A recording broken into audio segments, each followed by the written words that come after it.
청년의 삶 가운데 참 쉽지 않은 한때를 지나고 계신 것 같습니다.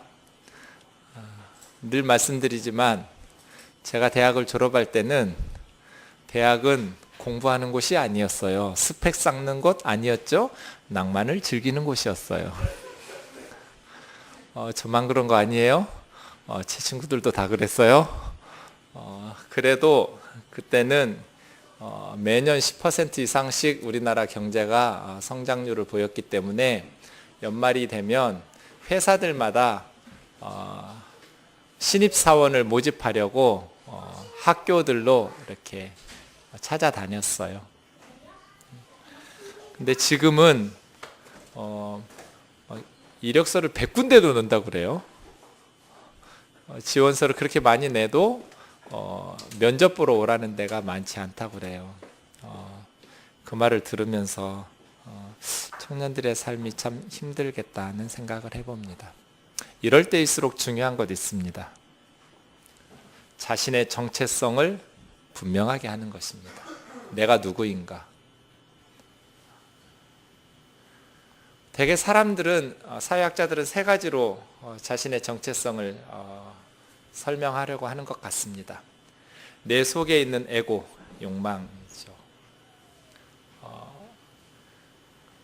그리고 내 속에 있는 욕망으로서의 자신의 정체성을 추구하고, 또 자기 자신이 가지고 있는 사회적 공동체 속에서의 위치들이 있습니다. 내가 누구인가 하고 하는 것 있습니다. 둘 다 중요하겠습니다. 내 속에서 나 자신을 누구라고 하는가, 그리고 공동체 속에서 나를 어떠한 사람으로 보는가. 그러나 또 다른 시각이 있습니다. 저는 이 앞에서 말하는 두 가지 시각에 과도하게 집중하면 집중할수록 우리의 인생은 불행할 소지가 많다고 생각합니다. 나 스스로 내가 어떠해야 된다는 것은 사람마다 기준이 다르겠습니다. 그래서 자기 자신이 자신을 누구라고 정체성을 가지고 있는지 그 사람의 기준에 따라서 다를 수 있습니다. 주변 사람들의 평가, 저는 이것이 문제라고 생각하는데, 우리나라 사람들은 너무나 다른 사람들의 시선을 많이 의식해요. 그래서 자기 인생을 자기 주관대로 살지 못하고 다른 사람들의 평가에 의해서 흔들릴 때가 많습니다. 우리 때는 사회적 평가가 비교적 얻기가 쉬웠어요. 취직이 잘 되는 시절이니까.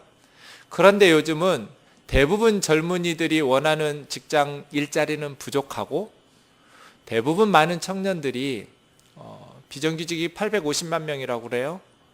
그러니까 불안정한, 그리고 알바하면서 취업을 준비하는 그러한 청년들의 삶 속에서 사회에서 그 사람을 인정하지 않지요. 그러니 자기 자신의 내가 누구인가 하는 정체성을 확립하는 것도 쉽지 않고, 사회에서도 인정해 줄 어떤 딱 부러진 직장이나 그러한 정체성을 얻을 만한 것들도 없기 때문에 굉장히 청년들이 힘들겠다는 생각을 해봅니다. 그래서 말입니다. 이렇게 사회적 상황이 힘들수록 제3의 정체성, 하나님의 시각, 영적 정체성이 필요하다고 생각합니다. 나는 누구인가? 내가 내 자신 속에서 욕망하는 것을 목표로 하고 달성해서 나는 누구라고 생각할 수도 있고, 그것도 중요하고, 다른 사람들이 사회적 기준에서 공동체적으로 저 사람은 어떤 사람이라고 규정하는 것도 중요하지만, 하나님 안에서 나는 누구인가를 확립하는 것이 무엇보다도 중요한 시기가 아닌가라고 생각되는 것입니다. 그래서 오늘 말씀을 보았습니다. 4장 4절은 예수님께서 성육신 하셨다는 뜻입니다. 때가 참에 하나님께서 그의 아들을 여자에게서 나게 하시고 율법 아래서 나게 하셨다고 말씀하십니다. 예수님만이 유일하게 여자에게서 나신 분이라고 말할 수 있습니다. 무슨 소리인가 하면, 모든 세상 사람들은 남자와 여자에게서 나옵니다. 하지만 예수님만 유일하게 여자에게서 나오신 분입니다. 성령으로 잉태했기 때문에 그렇습니다. 갈라디아서 4장 4절은 창세기 3장 15절의 배경하에서 하나님께서 선악과 사건 때 여자의 후손이 사단의 머리를 부수고 사단은 여자의 후손의 발꿈치를 상하게 하기라는 그러한 예언을 상기시켜 줍니다. 예수님께서 여자의 몸에서 나오시고 율법 아래서 태어나셨다고 말씀하십니다. 율법 아래서 율법에 순종하도록 예수님은 율법의 의를 우리에게 전가시켜 주신 분입니다. 어쨌든 4절은 예수님의 성육신을 의미합니다. 예수님께서 세상에 인간의 몸을 입고 오신 이유는 5절에 의하면 두 가지입니다. 이 두 가지 중에 저는 뒷부분을 집중하고자 하는 것입니다. 예수님께서 인간의 몸을 입고 여자의 몸으로 율법 아래서 태어나신 이유는 무엇입니까? 첫째, 율법의 저주 아래 있는 우리들을 속량하시기 위해서입니다. 율법의 죄와 심판의 하나님의 저주에서 우리를 해방시켜 주시기 위해서, 속량은 속전을 주고 자유하게 하는 것을 속량이라고 합니다. 예수님께서는 자기 몸을 십자가의 속전으로 내어놓으시고 우리를 죄와 사망의 권세에서 해방시켜 주셨습니다. 대부분 우리는 이것만 집중합니다. 예수님 믿습니까? 믿습니다. 예수님을 왜 믿습니까? 죄와 사망의 권세, 하나님의 심판에서 구원받기 위해서 믿습니다. 구원이 거기뿐이라면 우리는 반쪽짜리 구원을 믿고 있는 것입니다. 하나님의 구원은 두 가지로 이루어져 있습니다. 5장 앞부분은 죄와 사망으로부터, 율법의 저주로부터 우리를 속량하는 것. 그러나 그것이 구원의 전부가 아닙니다. 구원의 나머지 반쪽은 하나님의 자녀의 명분을 얻게 하는 것, 하나님의 아들과 딸의 명분을 얻게 하는 것입니다. 저와 여러분의 참된 정체성은 하나님의 자녀라는 것입니다. 어떻게 하나님의 자녀의 권세, 이러한 특권을 얻었습니까? 예수 그리스도께서 세상에 오셔서 우리 죄를 위하여 십자가에 죽으시고 부활하셨기 때문입니다. 우리가 예수 그리스도를 믿음으로 말미암아 하나님의 자녀되는 권세를 얻었습니다. 제가 대학교에 다닐 때쯤에 한국 교회에 유명했던 책이 있습니다. 남미의 목회자였던 후안 카를로스 오르티즈 목사님이라는 분이 제자입니까? 라는 책을 냈습니다. 거의 대부분의 젊은이들이 그 책을 읽었을 것 같습니다. 오늘 설교 제목은 그 책에 흉내를 낸 것입니다. 저는 묻고 싶습니다. 자녀입니까? 이렇게 말입니다. 여러분 하나님의 자녀입니까? 다들 아멘이라고 말할 겁니다. 질문을 바꾸겠습니다. 하나님의 자녀답게 그 하나님 아버지의 부요하심을 누리면서 살고 있습니까?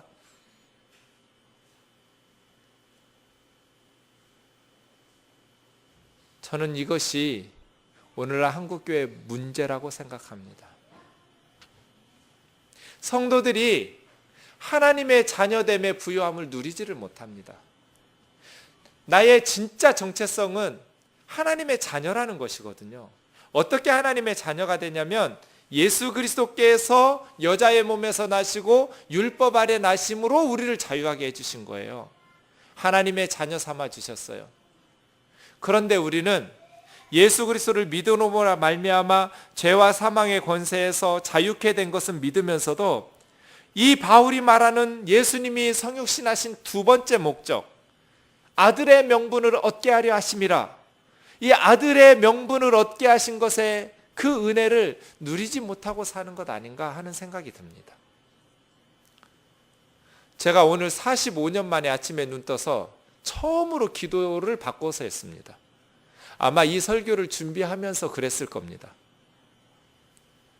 그동안 저는 아침에 눈 뜨면 저를 부를 때 이 죄인이 이렇게 했습니다. 언제나 하나님 앞에서 저 자신을 생각하면 죽을 죄인, 썩을 육신 이렇게 불렀습니다. 제가 왜 그렇게 모태신앙인데 그런 생각을 가지게 되었을까요? 교회에서 주일학교 때부터 그렇게 배웠기 때문입니다.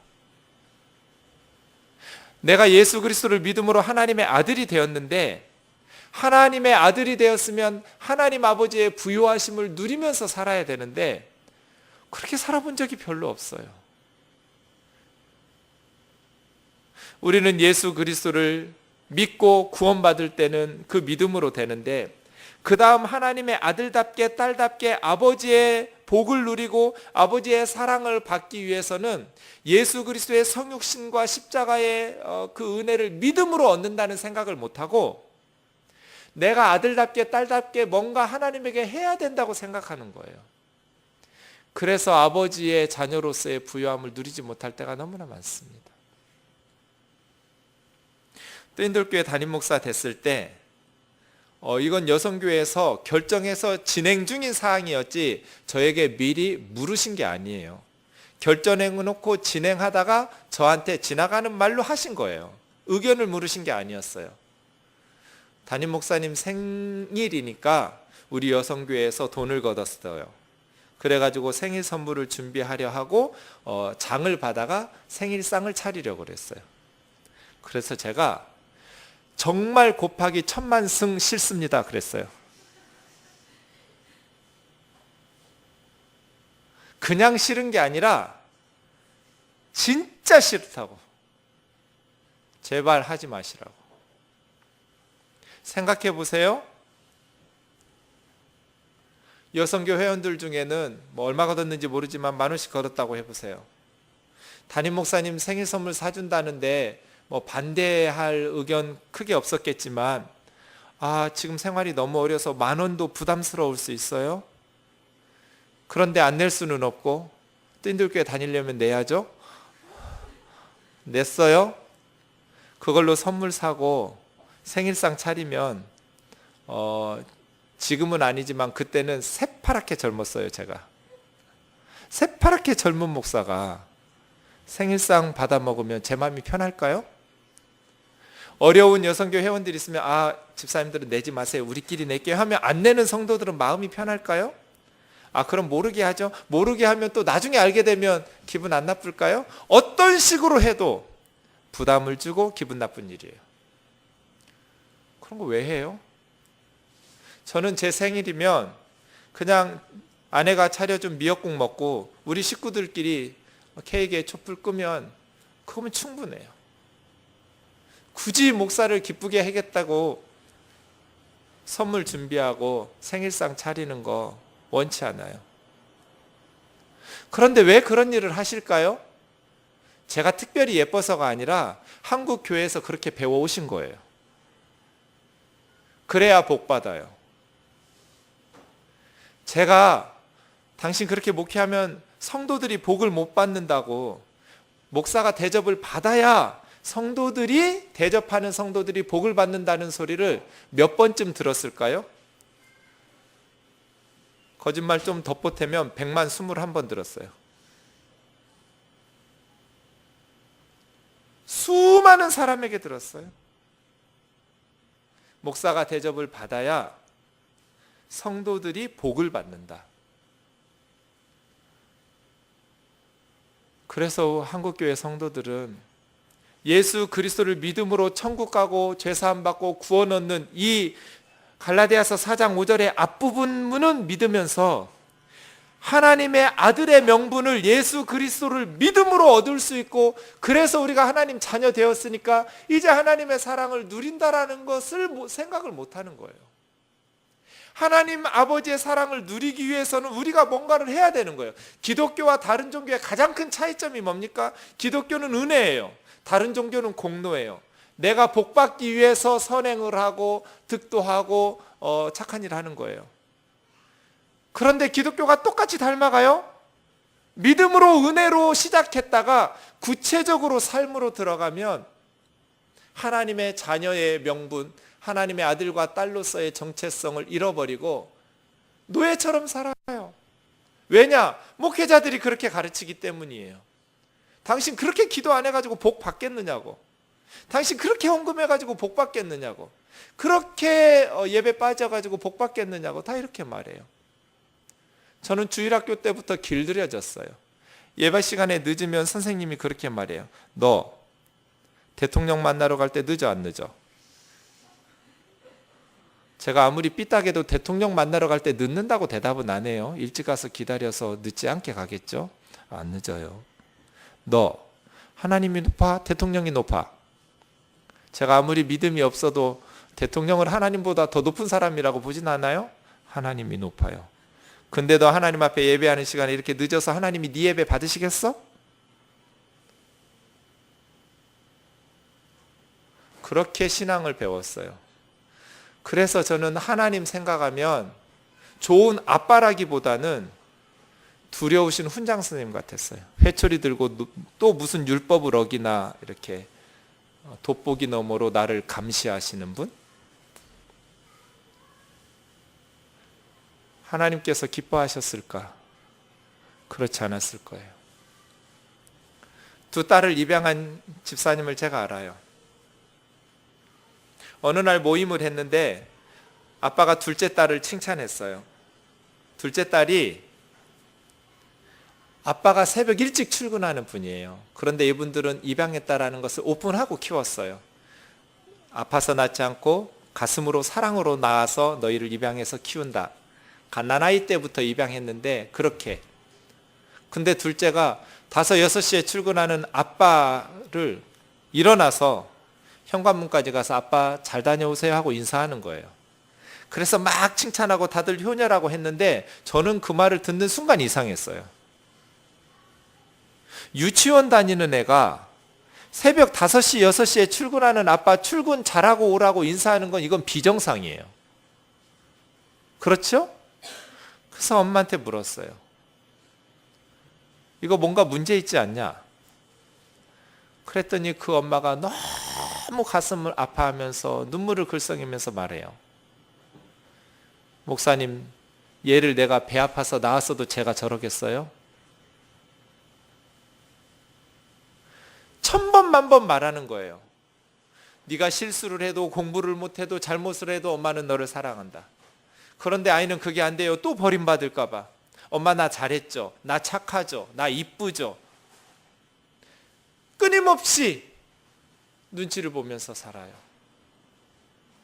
저는 그 말 듣는 순간 한국교회 성도들 그리고 어릴 적부터의 저의 모습이 생각났어요. 나는 늘 하나님을 그렇게 아빠가 출근하는데 퍼질러 자면 너 복 받겠어? 새벽기도 나와서 기도해야지. 그렇게 정죄받으면서 신앙생활 해왔어요. 아니 교회에서 건축하고 그렇게 하는데 그렇게 헌금도 안 하고 복 받겠어? 힘을 다하도록 헌금해야지. 너희는 좋은 집에서 살면서 하나님의 집은 이렇게 쓰러져 갈 것 같은 예배당에서 예배드리면 하나님께서 우리에게 복 주시겠습니까? 목사님은 티코 타고 다니는데 집사님은 그랜다이저 타고 다녀서 복 받겠습니까? 그래서 목사님 좋은 차 사드리고 집에 교회보다 뭔가 좋은 에어컨이나 뭐 이런 거 있으면 마음에 걸려서 해드리고 하나님이 정말 그거 기뻐하셨을까? 내가 믿는 하나님은 그게 아니에요. 하나님 기쁘시게 한다고 성도들에게 삥 뜯어가지고 생일 선물 잘 차려드리듯이 하나님한테는 못 해드리니까 목사님한테 하고 이런 식으로 한국교회는 신앙을 배워왔어요. 아버지가 기뻐하셨을까? 저 같으면 정말 곱하기 1000만승으로 싫다고 그러셨을 것 같아요. 하나님께서. 성도들의 삶의 무게가 그렇지 않아도 무거운데 하나님을 섬기는 하나님의 자녀들에게 교회가 이렇게 무거운 짐을 짊어주면서 그래야만 복받고 그래야만 하나님의 사랑을 받고 우리가 무슨 주워온 자식도 아닌데 하나님이 우리의 무슨 의붓아버지도 아닌데 그렇게 하나님 눈치 보면서 저주받을까봐 심판받을까봐 사랑받지 못할까봐 하나님 앞에 복받지 못할까봐 그렇게 가슴 졸이면서 그렇게 사는 것을 하나님 기뻐하실까? 우리 아들 재수해서 시험 봤어요? 지난주 중에 아빠 패딩 하나 사주세요 그래요. 그래서 제가 뭐라 그랬냐면 너 참 염치 없다. 너 재수비 되느라고 아빠가 허리가 휘었다. 너 대학 들어갈 텐데 대학 들어가면 노트북 사줘야지 이제 핸드폰도 사줘야지. 저희 아이는 재수할 때까지 핸드폰이 한 번도 없었어요. 골동품이라고 불러요, 사람들이. 근데 저는 아무리 생각해도 고등학생들이 핸드폰이 있어야 될 이유가 없어요. 어려서부터. 여자들 같으면 불안하니까 모르겠지만 남자애들이야 뭐 핸드폰이 있어야 될 이유가 뭐가 있어요? 안 그래요? 그죠? 근데 이제 핸드폰도 사줘야지. 학생이니까 노트북도 사줘야지. 등록금 대줘야지.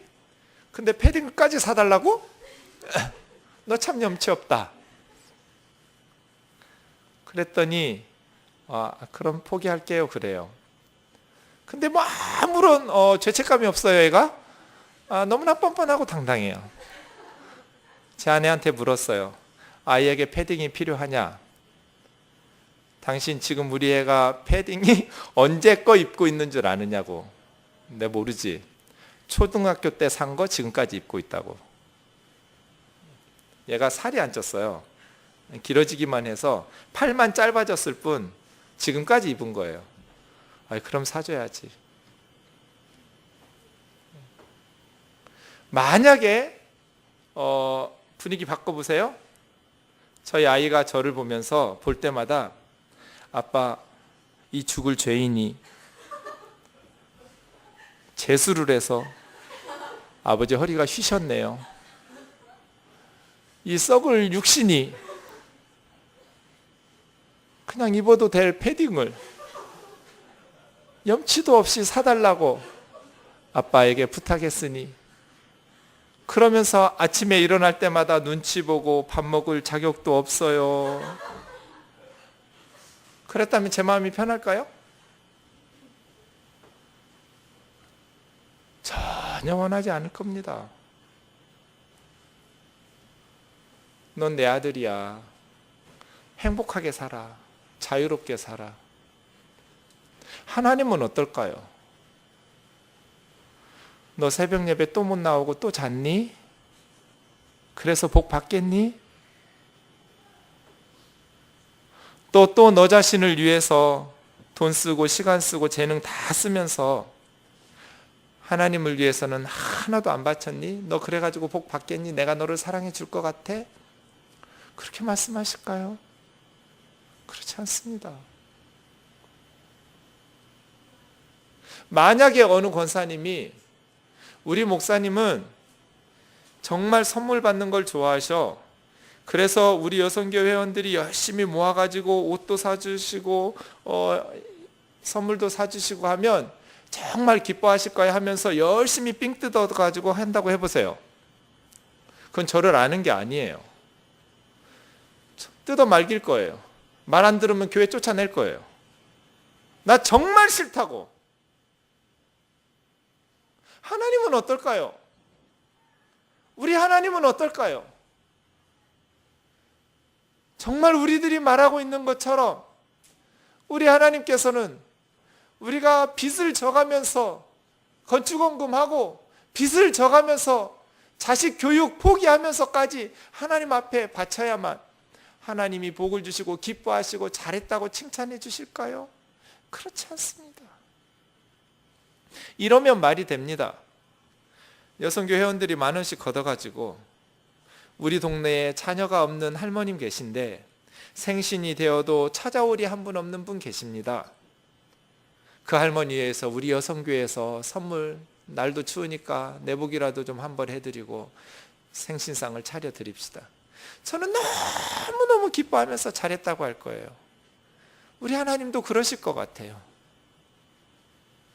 우리가 하나님 앞에 부담스럽게 헌금을 드린다면 그 헌금으로 하나님의 이름으로 예배당 드리고 목사님 좋은 차 사드리고 좋은 집 사드리는 것이 아니라 그걸로 복음을 듣지 못한 열방에 죽어가는 영혼들에게 선교사 파송하고 후원하고 3초가 되기 전에 한 명씩 애들이 굶어 죽는데 그 사람들을 먹이고 입혀주고 이 추운 겨울을 지날 북한의 어린아이들 생각하면서 우리가 우리의 것들을 아끼고 절약해서 같이 나눌 때 너무너무 기뻐하시고 기특해 하시면서 하나님께서는 즐거워하실 것 같아요. 사랑하는 형제 자매 여러분, 우리가 하나님의 자녀된 명분을 얻는 것은 예수 그리스도께서 이 땅에 오셨기 때문입니다. 예수 그리스도 안에서 우리가 하나님의 자녀 되었으면 이제 예수 그리스도를 믿음으로 하나님의 자녀된 모든 부요함을 누려야 됩니다. 그런데 교회에서 잘못 가르쳐 놓으니까 이 땅에서도 하나님 사랑 많이 받고 덜 받고 차별을 느끼게 하고, 죽어서 천국에서도 상급의 차등이 있다고 말해서 성경에도 없는 당신 그래봐야 부끄러운 구원이나 받는다고 무슨 상을 받겠느냐고 말합니다. 부끄러운 구원이라는 표현이 성경에 어디 있습니까? 저희 어머니는 아직도 개털모자 쓸 것이라고 확신하고 계셔요. 천국 가면. 천국에 개털모자가 어디가 있어요? 목사님이 하도 여러 번 말씀하시니까 본인은 천국 가면 개털모자 쓸 줄 알아요. 이 아들이 아무리 가르쳐도 변화가 안 돼요. 나는 너희 오남매 키우느라고 헌금도 많이 못하고 봉사도 많이 못하고 전도도 많이 못하고, 너희들은 주의 일 많이 했으니 선교사고 목회하면서 뭐 많은 금연휴가 쓰고 엄마는 개털모자 쓸 때 모른 척 좀 하지 말아다오. 그럼 우리 오남매 때문에 어머니는 그렇게 희생했는데 천국에 갔을 때 우리가 금연휴가 쓰고 개털모자 쓴 어머니 볼 때 우리 마음이 편하겠느냐고. 그런 거 없다고. 그 금연휴가 써봐야 목에 디스크나 걸릴 거라고. 내 거하고 바꿔줄 테니까 걱정하지 말라고. 그래도 사랑하는 형제 자매 여러분, 예수 그리스도를 믿음으로 하나님의 자녀가 되었다는 것은 아버지의 모든 부요하심을 누린다는 뜻입니다. 여러분이 직장을 취직했든지 못했든지, 명문대학에 갔든지 아니면 가정 형편이 어려워서 고등학교 졸업하고 바로 취직해야 되는 가슴 아픈 그러한 상황이라 할지라도, 사랑하는 형제 자매 여러분, 우리가 하나님의 우리의 아들 삼으시고 딸 삼으시는 그 은혜 안에서 아버지의 모든 부요함을 누리며 살기를 주의 이름으로 축원합니다. 믿을 뿐 아니라 그 믿음으로 말미암아 자녀된 모든 부요하심을 누리세요. 세상 사람들의 평가나 교회에서 잘못 가르쳐진 것에 의해서 세뇌당하면서 쭈뼛대지 말고, 하나님 앞에 나아갈 때마다 나는 죄인인데, 하나님 앞에 나아갈 때마다 나는 하나님 앞에 많이 헌신하지도 못했는데, 이런 장벽을 만들어내지 말고 과감하게 헐어버리고, 오늘 새벽에 저는 처음으로 눈 뜨고 이 멋진 아들이 일어났습니다. 그렇게 기도했어요. 45년 만에 처음 기도해봤어요. 하나님 아버지, 이 잘나고 멋진 아들이 눈 떴습니다. 아멘. 그동안 저는 이 썩을 육신이 죽을 죄인이 그랬었거든요. 아버지 생각하면 늘 기죽고 나는 항상 죄인이니까요. 하나님 아버지를 생각하면 늘 나는 미안한 것밖에 없으니까. 그런데 내 아들을 생각해 보니까 전혀 원하지 않아요. 쭈뼛대고 눈치 보고 그렇게 미안해하면서 사는 것을 원치 않아요. 죄책감을 느끼면서, 내 아들도 무지 죄가 많아요. 그럼에도 불구하고 너무나 떳떳하고 당당하게 살아요. 그게 아들이에요. 사랑하는 형제 자매 여러분, 여러분은 하나님의 아들이고 하나님의 딸입니다. 하나님의 자녀된 그 특권을 누릴 수 있기를 주의 이름으로 축원합니다. 이를 위해서 과감하게 비성경적으로 세뇌되었던 사슬을 끊어버리십시오. 하나님 앞에 복 받으려면 뭔가 내가 해야 된다는 교만을 버리십시오. 예수 그리스도를 믿음으로 우리는 하나님의 자녀 되었고 하나님의 자녀인 거로 아버지의 모든 부요하심을 그냥 공으로 누리면 됩니다. 이 하나님의 은혜가 저와 여러분의 심령에 넘치기를 주의 이름으로 축원합니다.